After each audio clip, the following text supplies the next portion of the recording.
ప్రణయ్ హత్య కేసులో ఈ రోజు వచ్చిన తీర్పుతో న్యాయం జరిగింది. ఒక్కరిని చంపడం అనేది కరెక్ట్ కాదు. మాకెవరి మీద కోపం లేదు.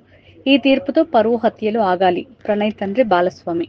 ఈరోజు ప్రణయ్ కేసు విషయంలో నల్లగొండలో వచ్చినటువంటి తీర్పు ఏదైతే ఉందో ఆ తీర్పు ఒక నేరస్తులకు ఒక కనువిప్పు అనేది కలగాలి, కనువిప్పు కావాలి. ఎందుకంటే మా బాబు ప్రణయ్ హత్య జరిగినప్పుడు ఇదే చివరి హత్య జరగాలని చెప్పి జస్టిస్ ఫర్ ప్రణయ్ అని చెప్పి చాలా మేము పోరాటం చేశాము. కానీ ఆ హత్య తర్వాత కూడా చాలా హత్యలు జరగటం అనేది జరిగింది.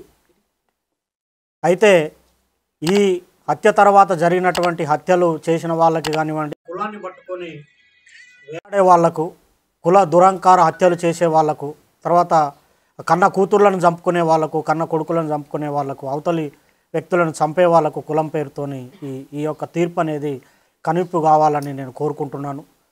వాస్తవంగా ఈ ఇన్సిడెంట్ తర్వాత మీ అందరికీ తెలుసు, చాలా లాస్ అయిపోయాం మేము. ఇప్పుడు మాకు కొడుకు లేకుండా పోయాడు, అమృతకి భర్త లేకుండా, తర్వాత నా మనవనికి తండ్రి లేకుండా పోయాడు. తర్వాత మారుతిరావు ఆయన అమృత ఫాదర్ ఆయన కూడా సూసైడ్ చేసుకున్నాడు. తర్వాత ఈ ఇందులో ఉన్నటువంటి 7 మందికి సుభాష్ శర్మకి ఉరిశిక్ష, తర్వాత మిగతా 7గురికి 6 మందికి జీవిత ఖైదు విధించడం అనేది జరిగింది.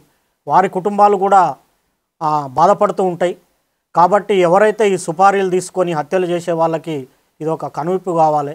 ఏదన్నా ఉంటే మాట్లాడుకోవటం కానివ్వండి, సమస్య పరిష్కారానికి సామరస్యంగా చేసుకోవాలి తప్ప మేనేజ్ చేయొచ్చులే, వాళ్ళకి అంతో ఇంతో డబ్బులు ఇవ్వచ్చులే, మేనేజ్ చేయొచ్చులే అని చెప్పి చంపడం అనేది కరెక్ట్ కాదు.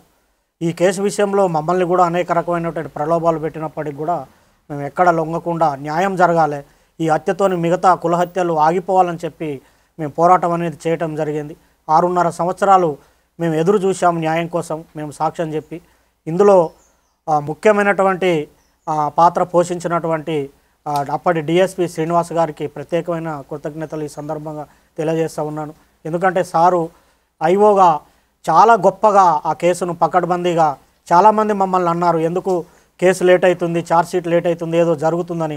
కానీ సార్ మీద మేము నమ్మకం పెట్టుకొని ఉండటం వల్ల లేట్ అయినప్పటికి కూడా ఒక పకడ్బందీ 200 పేజీల ఛార్జ్షీటు, దాదాపు 100 మంది సాక్షులను పెట్టి ఛార్జ్షీట్ వేసి గట్టిగా కేసును పకడ్బందీగా చేశారు.